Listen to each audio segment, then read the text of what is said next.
Hi everyone, my name is Xiomara and welcome to the first episode of the Hardcover podcast. This is going to be a bi-weekly podcast where I discuss books that I love or new releases that I've enjoyed reading. This week I'm starting with a new release called Dearly by Margaret Atwood. Margaret Atwood is a Canadian author who most recently has been known for The Handmaid's Tale and its sequel, The Testaments. It's actually really interesting because The Handmaid's Tale is a book that came out in 1985, but it had a resurgence of popularity with the show that came out about it in 2017. After the show came out, Margaret Atwood released the sequel, The Testaments, in 2019. And obviously, I have no idea if Margaret Atwood had been planning on writing a sequel the whole time, or if it took her a really long time to write the sequel, but it's really interesting to see that there were only 2 years between when the show came out and when the second book came out, so it makes me wonder if the show helped her want to return to the story of The Handmaid's Tale and write a sequel. Now, even though Margaret Atwood is now known as a novelist, she actually started as a poet and became well known for her poetry before she started writing both fiction and nonfiction novels. Her first book of poetry was a self-published pamphlet that came out in 1961 and was called Double Persephone. Like I said, this was self-published, and she basically did it entirely herself. And her first major published work came out in 1964, and it was a book of poetry called The Circle Game. And Dearly was a very highly anticipated book by her because it was her first book of poetry in over a decade. The last book of poetry that she released was called The Door, and it came out in 2007. And Margaret Atwood has actually explained that over the past decade or so, she's been generating the poems that appear in Dearly, so it's really interesting to see that she took a lot of time and effort to put all these poems together, and there are about 50 or 60 poems in this collection, so she definitely put a lot of work in, and it was a highly anticipated release, and that's part of the reason why I was really excited to look into it. So as I said, Dearly is a new release, and it actually just came out last month on November 10th, and there's an audiobook that released at the same time that's narrated by Margaret Atwood herself, so if you prefer audiobooks or just enjoy them, I always think it's really interesting to see how an author intends their own work to be read, so the audiobook is definitely something worth looking into. Now, before I get into the contents of the book itself, there's actually something about the cover art that I think is really interesting. So as you can see, this is the cover that was released in the US. It's flowers, and the art kind of makes them look to be pressed or something of that nature. This honestly is a really common motif for poetry books that I've seen. There are a lot of flowers in nature and that kind of thing. And what I found interesting is that in the UK, it was actually, as you can see, printed with cover art that looks to be overlapping feathers. And this cover was actually designed by a British sculptor named Kate McGuire, and she is known for using natural materials. And I honestly think that this cover art makes a lot more sense just based on the contents of the poems, because there's a lot of patterns of birds and feathers and that kind of imagery. And so I think that it's really interesting that they went with something really different, because as you can see here, the Canadian cover also follows a similar idea where it has birds on the cover, and honestly I think that that reflects much better the actual content of the poems, so I'd be kind of interested to see the thought process behind putting very different cover art for the US cover as opposed to for the UK and for Canada. Now, before I start discussing what I thought of the poetry itself, I'm just going to say, first of all, that I am definitely not a poetry expert. I do read some poetry. I read mostly short stories and novels, though, but one thing I've always really admired about poetry as a form of writing is how authors are able to capture so much in so few words. Because in prose, you have a lot of time to build up tension and to develop characters and their relationships to each other and all of that. But in poetry, most of the time you really only have a couple of pages, or sometimes even only a couple of lines, to capture emotion and to capture meaning and to really make the reader resonate with what they're reading. And I think that this is a skill that Margaret Atwood does really, really well. She knows how, in a matter of either a page or a few pages, to really vividly describe her subject matter and kind of help the reader understand what the exact meaning that she's trying to get at is. And so I just loved the way that her poetry was able to do that, and I think that it's really interesting. So Dearly is actually the first poetry and the only poetry of Margaret Atwood's that I've read. So unfortunately, I am not going to be able to compare and contrast Dearly with her earlier works, but I am going to be talking about some of my favorite poems from this collection and some of the themes that I really enjoyed that she talks about. So in this collection, she covers a really wide range of topics and subject matters, and so it's actually really hard to summarize the entire group of poetry just because there are so many different things that she talks about, and all of her poetry, honestly, a lot of it differed. So instead, I'm going to talk about a few of the poems that I enjoyed the most. Now, as you can see from my copy, I had a lot of trouble deciding all of these tabs, obviously. I had a lot of trouble deciding which ones were my favorite poems. I loved so many of these. I really enjoyed a lot of them. And so I've chosen to talk about a few that I feel help exemplify the wide topics that she covers in this, and also the skill that I was talking about before of just being able to capture so much with so little time and with so few words. So I'm going to be reading a few of the poems and discussing them that I really enjoyed. So those of you who haven't read the book yet and don't want to know anything about the actual poetry, I would probably suggest stopping the video here. But for those of you who want kind of a preview of what's included in this book, or for those of you who have read it, then I'm going to read a few of her poems. So I'm going to start with the title poem, which of course is called Dearly. Dearly. It's an old word, fading now. Dearly did I wish, dearly did I long for. I loved him dearly. I make my way along the sidewalk mindfully because of my wrecked knees about which I give less of a shit than you may imagine. Since there are other things, more important, wait for it, you'll see, bearing half a coffee in a paper cup with, dearly do I regret it, a plastic lid, trying to remember what words once meant. Dearly, how was it used? Dearly beloved. Dearly beloved, we are gathered. Dearly beloved, we are gathered here in this forgotten photo album I came across recently. Fading now, the sepias, the black and whites, the color prints, everyone's so much younger. The Polaroids. What is a Polaroid? Asks the newborn. Newborn a decade ago. How to explain? You took the picture and then it came out the top. The top of what? It's that baffled look I see a lot. So hard to describe. The smallest details of how, all these dearly gathered together, of how we used to live. We wrapped up garbage in newspaper tied with string. What is newspaper? You see what I mean. String, though. We still have string. It links things together. A string of pearls. That's what they would say. How to keep track of the days. Each one shining, each one alone, each one then gone. I've kept some of them in a drawer on paper those days, fading now. Beads can be used for counting, as in rosaries, but I don't like stones around my neck. Along this street there are many flowers, fading now because it is August and dusty and heading into fall. Soon the chrysanthemums will bloom, flowers of the dead in France.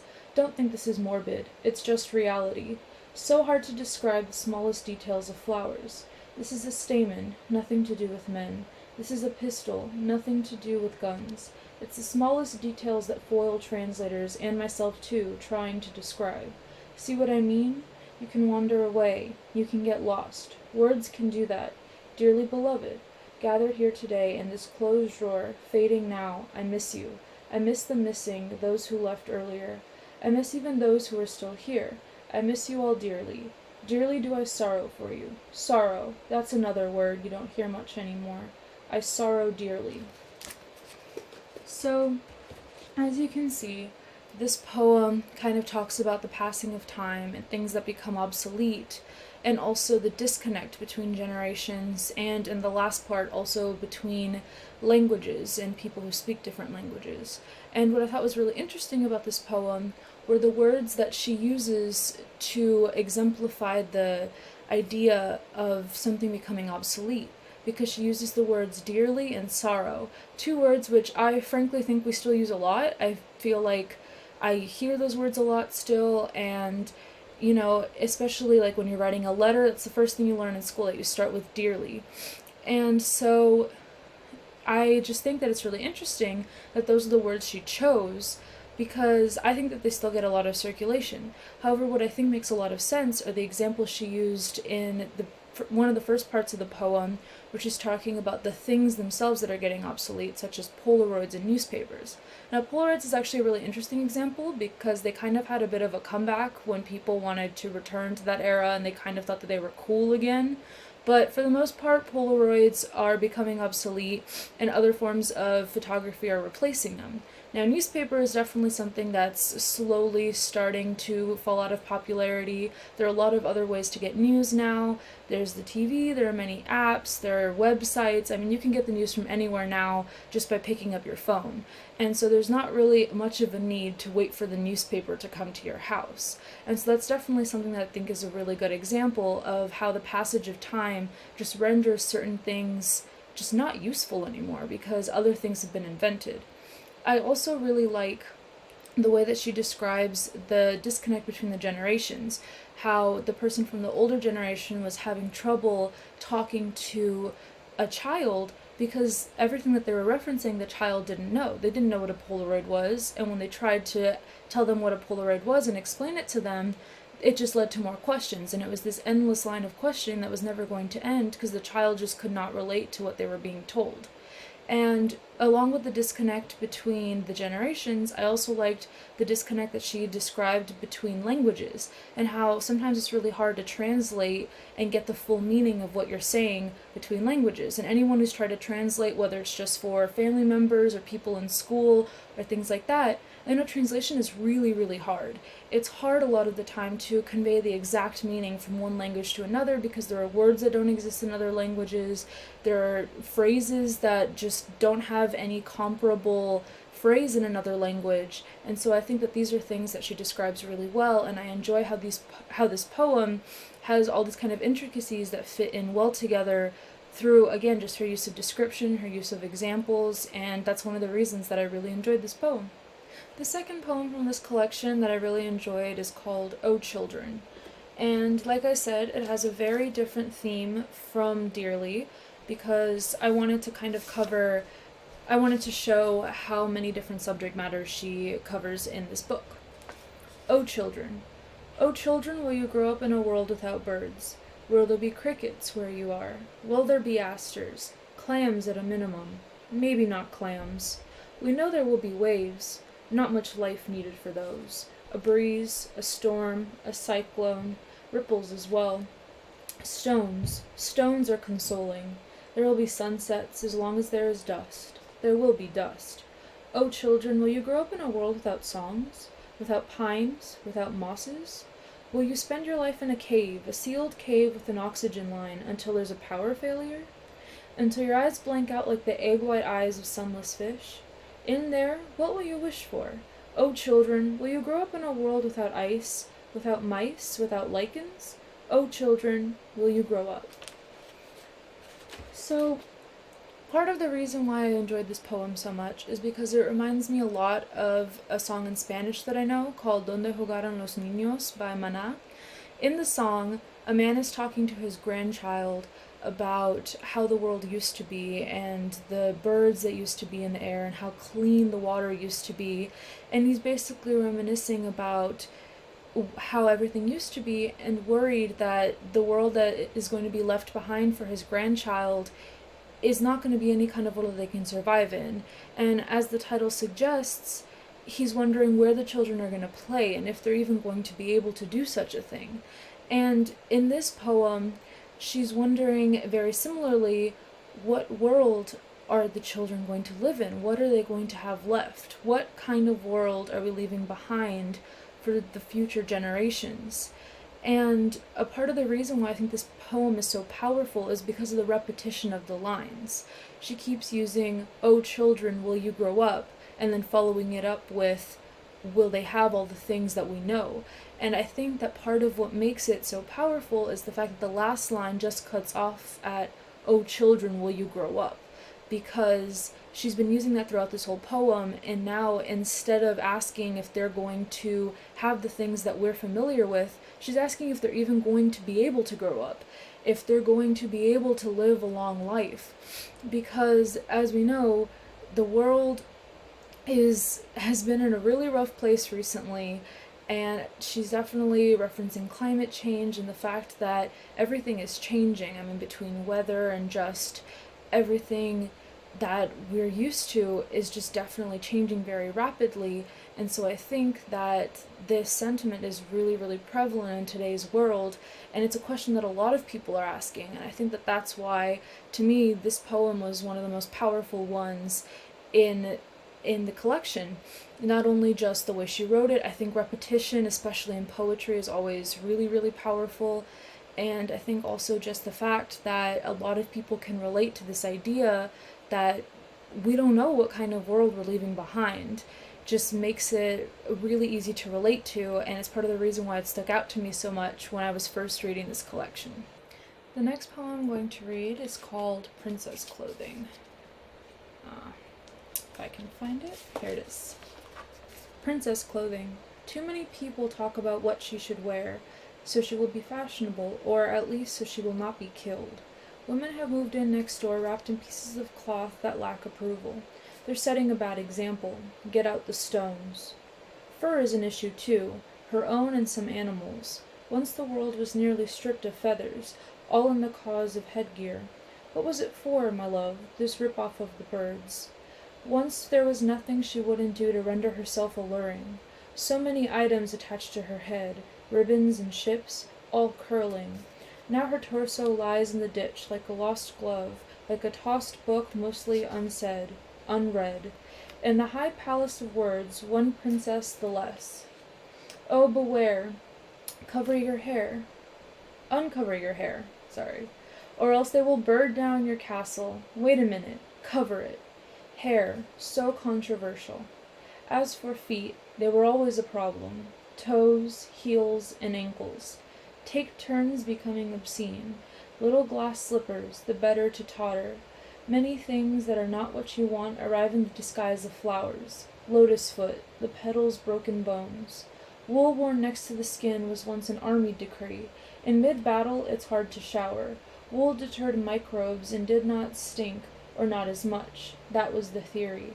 Here you go, cashmere, but armpits, drawbacks, damp as a groin, even if pink, not feminine. Cotton, on the other hand, was crackly, still is. Avoid it when making recordings. You don't want it messing with the ghost voice of yourself you leave behind in the air. Silk, however, is best for shrouds. That's where it comes from, silk. Those 7 veils the silkworms keep spinning, hoping they will be butterflies. Then they get boiled, and then unscrolled. It's what you hope too, right? That beyond death there's flight? After the shrouding, up you'll rise, delicate wings and all. Oh, honey, it won't be like that. Not quite. So this poem, very different from the others, is about how women are judged, in this poem specifically, on fashion and what they wear, and there's a lot of meaning put into that. This poem, specifically the sections that are titled 6 and 7, actually remind me a lot of a short story called Girl by Jamaica Kincaid. In the story, it's a mother telling her daughter all of the things that she has to do in order to be considered a good and proper girl, because of course her mother wants her daughter to be described that way and to be seen that way by others. And the structure of section 6 and 7, like I said, are really similar to that story, where it's things you should and shouldn't do, so that way you're perceived in the best light possible. And I think that this poem, I just really enjoy the way that she describes so clearly how, women are judged by everything. I especially thought that the section, I can't remember quite the number, sorry about that, but the section that talks about uncover the hair first and then cover it because now there's an issue with hair, is just so powerful, because a lot of the times, no matter what a girl does, they're going to be judged and there's going to be comment on it from other people, and I think that that's a sentiment that's really, really captured well in this poem, and specifically that section. And I also like the end, because it shows how there's this hope that at the end of the day, or basically, when you die, there's going to be a happy ending and that there's an end to everything.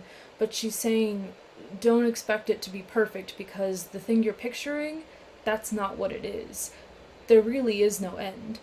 And so I think that this poem just describes really well something that a lot of people deal with, and just feeling that they're constantly being judged, and like everything they do, no matter what it is wrong.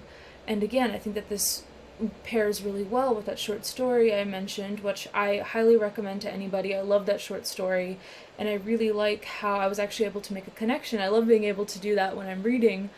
I really like that this has a very similar sentiment, and it's part of the reason, again, that, like the one that reminded me of that song, it stood out to me, because it just really shows that these are ideas that are really prevalent in our culture, because they show up in more than one thing. You're able to find more than one example of people talking about them and trying to address them. I think that's one of the reasons why I really enjoyed this poem. The last poem I'm going to read and talk about is part of a cycle of 8 poems that are called Songs for Murdered Sisters, that all have a common theme of male violence against women. Enchantment.